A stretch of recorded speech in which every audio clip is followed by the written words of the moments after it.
Hallelujah, सबको जय मसीह की। प्रभु का धन्यवाद करते हैं आज के दिन के लिए जो प्रभु ने हमें आज का दिन दिखाया है।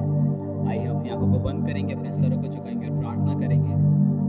हालेलुया प्रभु, हम तेरा धन्यवाद करते हैं आज के दिन के लिए जो आपने दिखाया। हम आपको महिमा देते हैं, आपको आदर देते हैं मेरे महान सामर्थ्य खुदा। आप आइए इस जगह पे काम कीजिए और आप जो कहलवाना चाहते हैं प्रभु जी, आज वो कहलवाएं मेरे परमेश्वर पिता। आज हम सब पे प्रभु जी तेरा आत्मा उतरे और हम तेरे वचन को सीख सके प्रभु। तू सहायता और मदद कर प्रभु जी, और जितनों के पास भी खुदावन ये तेरा कलाम पहुँचे उन सब की जिंदगियाँ बदले मेरे परमेश्वर पिता। आज सच में खुदावन हमारे प्रार्थना करने का तरीका बदले जो तू हमें सिखाना चाहता है प्रभु जी। हम तेरा धन्यवाद करते हैं, तुझे महिमा देते हैं, तुझे आदर देते हैं प्रभु, और इस प्रार्थना को यीशु के नाम से मांगते हैं। तो ऐसे सुने और ग्रहण कर ले पिता, आमीन। हालेलुया, सबको जय मसीह की। प्रभु का धन्यवाद करते हैं आज के दिन के लिए। मैं चाहता हूँ कि आज हम सुलेमान के बारे में थोड़ा सा सीखें। बाइबल में एक शख्स है सुलेमान नाम का, जो कि दाऊद का बेटा है, और दाऊद के बारे में हम सब बहुत अच्छे से जानते हैं कि दाऊद कौन था, क्या था, कैसे था, उसने कितनी लड़ाइयाँ लड़ी, बहुत कुछ उसने किया।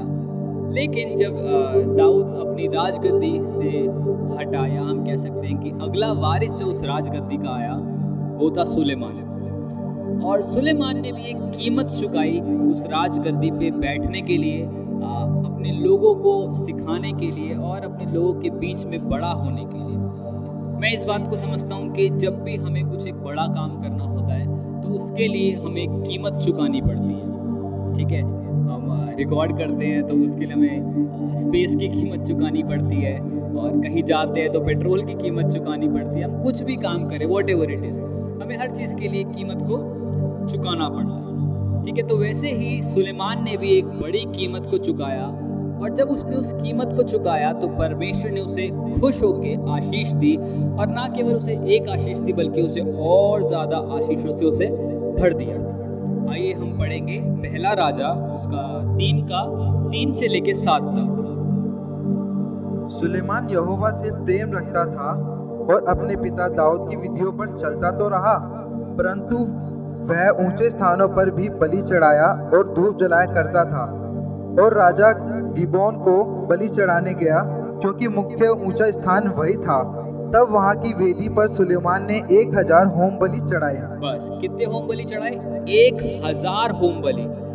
अब हम ये समझ सकते हैं कि 1000 होम बलि चढ़ाने का मतलब है उसमें घोड़े भी हो सकते हैं, बैल भी हो सकते हैं, ऊंट भी हो सकते हैं, और बहुत से जानवर होंगे जिनको उसने बलि किया।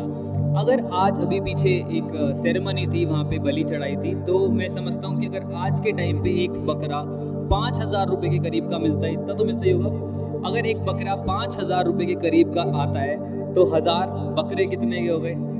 करीब करीब 50 लाख रुपए के। आज के टाइम पे 50 लाख रुपए एक बहुत बड़ी कीमत मानी जाती है। तो सोचिए उस समय पे इतनी कीमत कितने ज़्यादा वैल्यूएबल होती होगी, कितनी ज़्यादा वैल्यू उस चीज़ की रखती होगी। और सुलेमान को कोई हिचक नहीं थी इतने बड़े अमाउंट को देने में, और 1000 बलि के मतलब जो बलि थी 1000 मेमनों की बलि या कुछ भी हो सकता है। ठीक है, तो वहाँ लिखा है कि उसने 1000 बलि को चढ़ाया। ठीक है, 1000 होम बलि चढ़ाए। गिबोन में यहोवा ने रात को स्वप्न के द्वारा सुलेमान को दर्शन देकर कहा। ठीक है, अब बात आती है सुलेमान के दर्शन की। जब भी हम कभी भी प्रभु की उपस्थिति में जाएं, ठीक है, तो याद रखिए कि प्रभु से जब मिलना होता है ना, बहुत ज़्यादा स्पेशल टाइम होता है वो। ठीक है, और आप उसे यूं ही नहीं ले सकते। ठीक है, उस स्पेशल टच को पाने के लिए, उस स्पेशल टाइम को परमेश्वर के साथ स्पेंड करने के लिए आपको एक कीमत चुकानी पड़ेगी। हो सकता है आप उस कीमत के लिए अपनी नींद का त्याग कर रहे हो सकता है आप अपने कंफर्ट का त्याग कर रहे हो, अपनी ऑफरिंग का त्याग कर रहे हो, कुछ भी हो सकता है। लेकिन जब हम परमेश्वर के हमें करीब जाना होता है तो हमें एक खास तरीके की एक बलि चढ़ानी पड़ती है। बलि भी इन द सेंस हम कह सकते हैं कि एक खास तरीके की हमें ऐसा कुछ करना होगा जिससे परमेश्वर हमसे खुश हो, परमेश्वर हमसे बात करे और हम उसके करीब जा सके। मतलब एक खास सैक्रिफाइस उसको देना होगा, क्योंकि परमेश्वर का वचन कहता है कि वो सैक्रिफाइस उसको पसंद आते हैं। लेकिन सैक्रिफाइस से भी ज़्यादा परमेश्वर इस बात को चाहता है कि हम उसकी सुने। तो यहाँ पे तो दोनों ही काम हो गए कि पहले सुलेमान ने सैक्रिफाइस किए बहुत सारे, और सैक्रिफाइस के बाद परमेश्वर ने उसे दर्शन दिया। गिबोन में परमेश्वर ने उसे दर्शन दिया, और दर्शन दे के उसे क्या बोला कि तू जो चाहे तू मांग ले, वह मैं तुझे दूंगा। आपका कितनी बार परमेश्वर से इनकाउंटर हुआ है और परमेश्वर ने आपको बोला है कि बेटा तू मांग ले, तू क्या मांगता है मैं तुझे दूंगा? कितनी बार? 2 बार, और कहीं होगा 3 बार, 4 बार, कहीं होगा 1 बार भी नहीं हुआ। ठीक है, जैसे हमारा विश्वास वैसे हम परमेश्वर को इनकाउंटर कर पाते हैं। लेकिन यहाँ पे सुलेमान का जब इनकाउंटर हुआ तो सामने से परमेश्वर बोल रहे हैं। यहाँ लिखा है ना कि परमेश्वर ने बोला जो कुछ तू चाहे कि मैं तुझे दूं वह मांग। ठीक है, अभी तक तो हम लोग मांगते हैं परमेश्वर ये दे वो दे, इधर दे उधर दे, सर का दर्द ठीक कर दे, मुझे इतने पैसे दे दे, गाड़ी दे दे, बंगला दे दे, सब दे दे। लेकिन क्या परमेश्वर ने कभी आपसे सामने से आके बोला कि मांग, मैं तुझसे इतना प्रसन्न हूँ कि जो तू मांगेगा मैं तुझे दे दूंगा? मेरे साथ तो आज तक ऐसा नहीं हुआ कि परमेश्वर आके मुझे सामने से बोले कि मांग मैं तुझे दूंगा। मैंने जो मांगा परमेश्वर ने दिया, नो डाउट बहुत, और जितना मैंने मांगा उससे कहीं बढ़ के दिया। लेकिन कभी मेरी जिंदगी में ये सिचुएशन नहीं आई कि मैं प्रार्थना करने बैठा हूँ और परमेश्वर सामने से आके बोल रहा है कि मैं तुझसे बहुत प्रसन्न हूँ, तू मांग, तो क्या मांगता है मैं तुझे दूंगा। अगर आपकी जिंदगी में हुआ है तो बहुत अच्छी बात है, नहीं हुआ तो आज हम सीखेंगे कि कैसे क्या सुलेमान ने किया कि परमेश्वर ने खुश होकर उससे इस बात को बोला कि मांग मैं तुझे दूंगा। ठीक है, यहाँ पे जो सुलेमान राजा है वो बहुत ही ज़्यादा हम्बल तरीके से, बहुत दयालुता से या बहुत कृपा के साथ प्रार्थना करता है, अपने आप को दीन करके कि परमेश्वर मैं तेरे करीब आता हूँ। प्रभु मैं तो एक सयाना बच्चा भी नहीं हूँ, मैं तो लड़का सा ही हूँ, मैं कैसे तेरी गद्दी को संभाल पाऊंगा? क्योंकि दाऊद जो था एक बहुत ही मैच्योर इंसान था, वो जानता था लड़ाइयों को कैसे लड़ना है, वो जानता था प्रजा को कैसे संभालना है, वो परमेश्वर सुनता था और फिर कामों को करता था। जो भी था, मतलब हम इस बात को समझ सकते हैं कि उसमें एक तरीके की परिपक्वता थी कि वो कैसे लोगों को चला सके, कैसे हर एक चीज को, हर एक काम को टाइम टू टाइम कर सके। लेकिन सुलेमान काफी अर्ली एज में जो है राजा बन गया, और सुलेमान को ये नहीं पता था कि प्रभु मैं क्या करूं, मैं कैसे तेरी प्रजा को चलाऊं, मैं कैसे वो काम करूं जिससे तेरी प्रजा खुश हो सके और तेरे करीब आ सके, और सबसे बढ़कर प्रभु मैं तेरे करीब आ सकूं। क्योंकि अगर मैं हट गया तो प्रजा भी तितर बितर हो जाएगी, लेकिन अगर मैं बना रहा तो प्रभु मैं इस बात को जानता हूं कि अगर अगुआ तेरे साथ सही चल रहा है तो पीछे की प्रजा भी बिल्कुल सही चलेगी। ठीक है, आज भी अगर हम देखें एक ट्यूशन में अगर 10 बच्चे जा रहे हैं तो अगर ट्यूशन टीचर अच्छा है तो उसके बच्चे भी एक्सीलेंट रिजल्ट लेकर आएंगे। लेकिन अगर टीचर ही डिंगा मिंगा सा है, उसको पढ़ाना नहीं आता, तब समझ सकते हैं कि 10 में से 2 बच्चे ही पास होंगे, बाकी का बंटाधार हो जाएगा। ठीक है, ऐसा होता है, अक्सर होता है। वैसे ही अगर राजा परमेश्वर के साथ सही चल रहा है तो प्रजा को ऑटोमेटिकली सही चलना ही पड़ेगा। क्यों? क्योंकि प्रजा जो है वो राजा को देख के चलती है। एक कलीसिया अपने अगुए को देख के चलती है कि अगर अगुआ परमेश्वर के साथ अच्छे से चल रहा है, अगर अगुए का नाता परमेश्वर के साथ बढ़िया है तो ही प्रजा का नाता भी परमेश्वर से बढ़िया हो पाएगा, तभी कलीसिया ग्रो कर पाएगी। कितने लोग इधर उधर के आएंगे डजंट मैटर, लेकिन हाँ जो अगुए को देख के चल रहे हैं उनका आगे बढ़ना पक्का है। ठीक है, वैसे ही सुलेमान ने इस बात को समझ लिया था एक छोटी एज में कि अगर मैं परमेश्वर तेरे साथ सही चलूंगा तो मेरी प्रजा भी तेरे साथ सही चलेगी। और यहाँ पे लिखा है, आगे पढ़ेंगे अगर हम 6ठी आयत में, सुलेमान ने कहा तू अपने दास मेरे पिता दाऊद पर बड़ी करुणा करता रहा, क्योंकि वह अपने को तेरे सम्मुख जानकर तेरे साथ सच्चाई और धर्म और मन की सीधाई से चलता रहा, और तूने यहाँ तक उस पर करुणा की थी कि उसकी गद्दी पर विराजने वाला एक पुत्र दिया, जैसे कि आज स्वयं है या आज वर्तमान है। और अब हे मेरे परमेश्वर यहोवा, तूने अपने दास को मेरे पिता दाऊद के स्थान पर राजा किया है, परंतु मैं तो छोटा लड़का सा हूँ और भीतर आना जाना नहीं जानता। फिर तेरा दास तेरी चुनी हुई प्रजा के बहुत से लोगों के मध्य में है, जिनकी गिनती बहुतायत के मारे नहीं हो सकती। तू अपने दास को अपनी प्रजा का न्याय करने के लिए समझने की ऐसी शक्ति दे कि मैं भले और बुरे को परख सकूं, क्योंकि कौन ऐसा है कि तेरी इतनी बड़ी प्रजा का न्याय कर सके। इसी बात से प्रभु प्रसन्न हुआ और सुलेमान ने ऐसा वरदान मांगा। ठीक है, तो यहाँ पे सुलेमान ने प्रार्थना करी कि प्रभु मैं तो लड़का सा हूँ, मुझे तो नहीं आता तेरे लोगों को चलाना, तू मुझे इतना ज्ञान दे, इतनी बुद्धि दे कि मैं तेरे लोगों को चला सकूं ताकि वो तेरे करीब आ सके।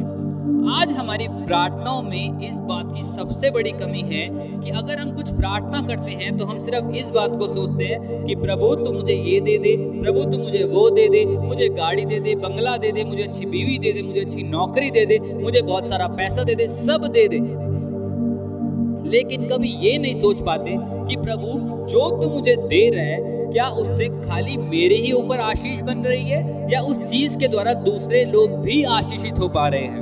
जब सुलेमान ने प्रार्थना करी तो सुलेमान ने इस बात को देखा कि प्रभु मैं तो आशीष पाऊं, लेकिन उसके साथ में प्रभु मेरे से ज्यादा तेरे लोग भी आशीषित पाए, तेरे लोग भी आशीषित हो, ताकि तेरे लोग तेरे करीब आ सके। अगर आज हम किसी भी कलीसिया के अगुओं को देखें, ठीक है, तो अक्सर आजकल कलीसियों में ये लड़ाई रहती है, ये मेरी प्रजा है, ये मेरी कांग्रीगेशन है, ये मेरे लोग हैं, वो मेरे लोग हैं, मेरे लोग उस चर्च में नहीं जाएंगे, मेरे लोग उस चर्च में नहीं जाएंगे। What is this nonsense? आजकल अक्सर कलीसियाओं में यही नॉनसेंस बातें चल रही हैं कि ये मेरे लोग हैं, मैं इनको आशीष दूंगा, जो होगा पास्टर के द्वारा होगा और किसी के द्वारा नहीं होगा। अगर सुलेमान भी ऐसा करता कि प्रभु तू मुझे गाड़ी दे दे, बंगला दे दे, ये दे दे, प्रभु सब देता, ठीक है, लेकिन क्या प्रभु खुश होके देता? जैसा कि यहाँ पे लिखा है कि प्रभु ने स्वयं बोला कि मांग तू क्या मांगता है, मैं तुझे दूंगा। ठीक है, जब हम प्रार्थना करते हैं तो सबसे पहले अपने आप को हम्बल करके उसके करीब जाएं कि प्रभु मैं तो सयाना भी नहीं हूँ, मैं तो लड़का सा हूँ, मुझ में इतनी बुद्धि नहीं है प्रभु कि मैं क्या मांगूं। तू मुझे बता प्रभु कि मैं कैसे तेरे कामों को कर सकूं। तू बता प्रभु मैं क्या, मेरे अंदर ऐसी क्या खूबियाँ है जिसको तू इस्तेमाल करे प्रभु और दूसरों के लिए बड़ी आशीष का कारण बनाए। आज हम बहुत सी बार नॉनसेंस प्रार्थना करते हैं, प्रभु मुझे ये दे, मुझे वो दे, मुझे ये दे, बट एक सिंसियर प्रेयर वो है कि प्रभु तू मुझे तो दे, लेकिन मेरे द्वारा और लोगों को भी ब्लेस कर ताकि वो भी तेरे करीब पहुंच सके। ऐसी अब हमें वो समय आ चुका है कि अब हमें ना वो बच्चों वाली प्रार्थना की जरूरत नहीं है। ठीक है, परमेश्वर का वचन कहते हैं कि अब तक तो तुम्हें मांस खाने वाला हो जाना चाहिए था, लेकिन तुम अभी भी दूध पीते ही रह गए। दूध पीने का मतलब क्या है? एक छोटा बच्चा जो चबा नहीं सकता, जो डाइजेस्ट नहीं कर सकता, उसके लिए दूध बहुत बेस्ट है। लेकिन जो एक परिपक्व इंसान है, उसको आप कुछ भी दे दो, वो अच्छे से डाइजेस्ट कर पाएगा, अच्छे से खा पाएगा। वैसे ही परमेश्वर का वचन बताता है कि अब तक तो तुम्हें परिपक्व हो जाना चाहिए। अब ये चाइल्डिश प्रेयर का मौसम नहीं रहा, अभी वो समय नहीं रहा कि तुम चाइल्डिश प्रेयर करते रहो कि प्रभु मुझे ये दे, मुझे वो दे, मुझे वो दे। अब ये समय आ चुका है कि तुम आगे बढ़ो और दूसरों के लिए प्रार्थना करो कि प्रभु तू इसको भी आशीष दे, तू उसको भी आशीष दे, इसके गुनाहों को बख्श, तू और दुआ के वचन सुना। अब ये समय आ चुका है। मेरे प्रियो, मैं आपको बताना चाहता हूँ कि अब ये वो समय नहीं है कि हम खाली बस प्रार्थना करें, 5 मिनट का तड़का लगाएं और उठ के मिनिस्ट्री करने चले जाएं। अब वो समय है जब हमें घंटों घंटों प्रार्थना में बैठने की ज़रूरत है, हमें रातों को प्रार्थना करने की ज़रूरत है, क्योंकि हमारा जो प्रार्थना का जीवन है अब बहुत सी दुनियावी भीड़ में रह के ख़त्म हो चुका है। हम आशीष तो मांगते हैं प्रभु से, लेकिन प्रभु के साथ एक रिश्ता बनाना नहीं चाहते। हम उस सैक्रिफाइस को नहीं देना चाहते जो आज प्रभु डिमांड कर रहा है। जब सुलेमान ने प्रार्थना करी, उससे पहले लिखा है कि उसने 1000 होम बलियां चढ़ाई, उसने 1000 सैक्रिफाइस किए, उसके बाद जाके प्रभु की उपस्थिति में वो आ पाया। आज हम बिल्कुल भी सैक्रिफाइस करना नहीं चाहते और हम चाहते हैं कि हम प्रभु जैसी हम प्रार्थना करें, प्रभु आ जाओ हमारी सारी ज़रूरतों को पूरा कर दे। प्रभु ज़रूर से करेगा, लेकिन क्या आज प्रभु से हम सुन पा रहे हैं उन बातों को जो प्रभु कहना चाहता है? आज हम प्रार्थना करने बैठते हैं, हम बोलते हैं प्रभु जी हम तेरा धन्यवाद करते हैं, तूने सुबह का नाश्ता दिया, सुबह की रोटी दी, तूने सब अच्छा दिया प्रभु। क्या प्रभु आज आपसे डिमांड नहीं कर रहा कि मेरे बेटे मेरे पास आके मेरी बात को सुन? क्या आज प्रभु आपसे डिमांड नहीं कर रहा कि प्रभु कि मेरे बेटे मेरे पास आ, मैं तुझे वो बातें बताना चाहता हूँ जिनको तू अभी तक नहीं जानता? क्या आज प्रभु नहीं चाहता आपको बहुत जगहों पे इस्तेमाल करना? क्या आज प्रभु नहीं चाहता आपसे उन बातों को बताना जो आप अपने लोगों को जाके बता सके? आज वो समय आ चुका है कि हमें प्रार्थनाओं में लीन होने की जरूरत है। हमें वो रातों को अपनी नींद को सैक्रिफाइस करके प्रार्थनाओं में बैठना होगा, जिससे हम वो आत्मिक माहौल तैयार कर सके कि जब हम कुछ भी बोले वो होना शुरू हो जाए। यीशु मसीह भी दिन में प्रार्थना नहीं करता था, वो रात को गतसमनी में जाता था, आंसू बहाता था और दिन में उसे प्रार्थना करने की जरूरत नहीं होती थी। वो पूरी रात प्रार्थना में बिताता, सुबह जाके बस वो बोलता, हे पिता मेरी ये प्रार्थना है तू सुन, और वो प्रार्थना सुनी जाती थी। जब उसने लाजर को कब्र से बाहर निकाला, उसने 2 घंटे बैठ के सर नहीं हिलाया अपना, प्रभु सुन, प्रभु सुन, प्रभु सुन, उसने कुछ नहीं किया ऐसा। उसने क्या बोला? लाजर बाहर आ। ये कैसे हुआ? प्रार्थनाओं का खास अभिषेक परमेश्वर ने हमारी जिंदगी में रखा है। वो सवेरे जल्दी उठ के प्रार्थना करता था, वो भोर होने से पहले प्रार्थना करता था। वो पिता के साथ एक संबंध बना चुका था कि जब पिता उसको कुछ कहता था तो वो उसकी सुनता था, और साथ ही जब यीशु मसीह पिता को कुछ कहता था तो पिता भी उसकी सुनता था और वो उसे पूरा करता था। सुलेमान ने प्रभु से बोला कि प्रभु यहोवा, मैं तो लड़का सा हूं, तो नहीं पता कैसे तेरे लोगों को चलाना है, तू मुझे बुद्धि दे, तू मुझे ज्ञान दे कि मैं तेरे लोगों को चला सकूं। तो प्रभु ने खुश होकर क्या बोला कि मैं तुझे ये तो दूंगा, साथ ही साथ धन संपत्ति ऑनर इतना बढ़ा दूंगा कि आज तक इतना ऑनर किसी को नहीं मिला होगा, आज तक इतना धन संपत्ति किसी के पास नहीं होगी, आज तक इतनी विजडम किसी के पास नहीं होगी जितनी मैं तेरे को देने जा रहा हूँ। आज प्रभु आपसे बोल रहा है कि मैं तुझको भी वो बातें देने जा रहा हूँ। मैं तेरे लिए भी मैंने वही सेम आशीष रखी है जो मैंने सुलेमान के लिए रखी थी, जो मैंने दाऊद के लिए रखी थी। लेकिन क्या तू आज तैयार है मेरे साथ वो रिश्ता बनाने के लिए जो दाऊद और सुलेमान का था? क्या आज तू तैयार है मेरे साथ वो रिश्ता बनाने के लिए जो सुलेमान ने बनाया था? क्या आज तू तैयार है वो बलिदान देने के लिए जो सुलेमान ने मेरे सामने दिए थे, जो दाऊद ने मेरे सामने दिए थे? क्या आज आप तैयार हैं? हम चाहते तो हम प्रार्थना करते हैं प्रभु हमें सुलेमानी बुद्धि दे, लेकिन क्या हम प्रार्थना करते हैं कि प्रभु हमें सुलेमान की तरह सैक्रिफाइस देने वाला भी बना? क्या आज मैं आपको बोलूं कि आज 10 बकरे चर्च में ले आओ, हाँ कितने लोग लाएंगे? हार्डली एक भी नहीं लाएगा। पास्टर जी 1 तक तो ठीक था, 2 तक तो ठीक था, 10 कुछ ज्यादा नहीं हो गए? हाँ मैं आपको बोलूं कि एक काम करना, आप 10 कुर्सियां लेकर आना, ठीक है, और बेस्ट कुर्सियां होने पाए, ठीक है, कम से कम महंगी वाली कुर्सियां लेकर आना। आधे लोग तो उस समय भाग जाएंगे कि पास्टर जी तो ये मंगवा रहे हैं, पास्टर जी तो वो मंगवा रहे हैं। फिर मैं बोलूं एक और डिमांड रख दूं, फिर आधे लोग फिर भाग जाएंगे। कितने थोड़े से लोग बचेंगे, और जो बचेंगे उनमें से भी कितने लोग ऐसे होंगे जो सच में उन चीजों को ला के दे पाएंगे? आज प्रभु आपसे किसी चीज की डिमांड नहीं कर रहा है, प्रभु सिर्फ आपसे एक बात को चाहता है, सिर्फ एक सैक्रिफाइस चाहता है कि आप दुनियावी चीजों को छोड़ो और उसके साथ एक रिश्ता कायम करो। क्योंकि प्रभु का अल्टीमेट गोल ये नहीं है कि वो आपको सब कुछ दे, प्रभु का अल्टीमेट गोल ये है कि आप उसके साथ एक रिश्ता बना सके। और जैसे दाऊद के लिए परमेश्वर ने बोला कि मुझे एक ऐसा व्यक्ति मिल गया है जो मेरे मन के मुताबिक है, जो मेरे दिल के मुताबिक है। वो कैसे हुआ? दाऊद ने एक रिश्ता कायम किया परमेश्वर के साथ। परमेश्वर से जो बोला दाऊद ने सेम वैसा ही किया। जब उसने नहीं किया वो पाप में भी गिरा, लेकिन जब परमेश्वर ने जो बोला दाऊद ने वो काम करे। और आज तक इस बात के हम गवाह हैं कि अक्सर जो सबसे ज़्यादा प्रचार किए जाते हैं वो दाऊद के बारे में करे जाते हैं। सबसे ज़्यादा शिक्षाएं अगर दी जाती हैं तो दाऊद की ज़िंदगी से दी जाती हैं। अगर पाप के बारे में भी सिखाया जाता है कि तुम्हें पाप में नहीं पड़ना, वो भी दाऊद की ज़िंदगी से ही सिखाया जाता है। क्यों सिखाया जाता है? क्योंकि दाऊद ने एक प्राइस को पे किया था उसके साथ रिश्ता बनाने के लिए।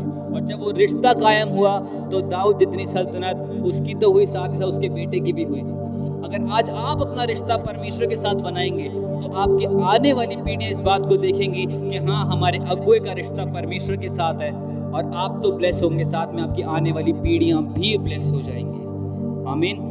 तो ये समय होगा हम प्रार्थना करेंगे और इस बात को बोलेंगे कि परमेश्वर आज जैसा रिश्ता सुलेमान का तेरे साथ था प्रभु, वैसा रिश्ता बनाने में तू हमारी भी अगुवाई कर। जैसे सैक्रिफाइस सुलेमान ने किए प्रभु, हम शायद उतना नहीं कर सकते प्रभु, लेकिन आज हम जितना कर सकते हैं प्रभु जी, आज हम वो सैक्रिफाइसेस को करके दिखाएंगे प्रभु, ताकि हम तेरे और करीब जा सके प्रभु। आइए हम अपनी आंखों को बंद करें। और इस प्रार्थना को करेंगे। हालेलुया प्रभु, हम तेरा धन्यवाद करते हैं, हम तुझे महिमा देते हैं प्रभु जी इस अच्छे वचन के लिए प्रभु। खुदावन आज हम सच में हम दाऊद की तरह तो नहीं चल सकते तेरे साथ, आज हम सुलेमान की तरह तो नहीं बन सकते प्रभु, लेकिन हम चाहते हैं कि हम उनसे भी ज्यादा सुपीरियर बन के दिखाएं मेरे परमेश्वर, क्योंकि तेरा वचन स्वयं इन बातों कहता है प्रभु कि जो काम मैंने किए तुम मुझसे भी बड़े बड़े काम करोगे।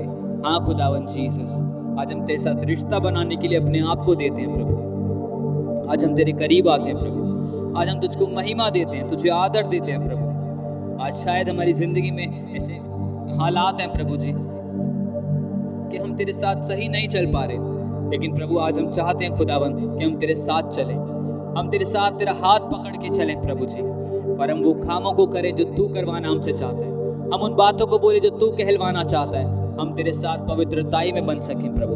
तू सहायता और मदद करे मेरे परमेश्वर। आज तेरे पुनरुत्थान की सामर्थ हमारी जिंदगी में काम करे प्रभु, और हम में से जितनों की आत्मा में परमेश्वर हम किसी गिरावट को महसूस कर रहे हैं, आज वो रिस्टोरेशन का आत्मा, वो पुनरुत्थान का आत्मा, वो पुनर्स्थापित करने वाला आत्मा हम सबकी जिंदगी में काम करे प्रभु जी। प्रभु जो मस्सा इस जगह पे बह रहा है प्रभु जी, उसी मस्से को तेरे नाम से इन लोगों की जिंदगी भेज दो परमेश्वर पिता, ताकि कलाम जिनके भी जिंदगियों में जाए, जिनके भी कानों में जाए प्रभु, उनके दिल छिद जाए मेरे परमेश्वर पिता, और वो तेरे करीब आ सके प्रभु। तू सहायता और मदद कर प्रभु, हम तुझे महिमा देते हैं, तुझे आदर देते हैं प्रभु जी, और तेरी फायर इनकी जिंदगी में काम करे प्रभु। तू सहायता और मदद कर, और इस प्रार्थना को यीशु के नाम से मांगते हैं, आमीन। हालेलुया। सब कुछ है मसीह की।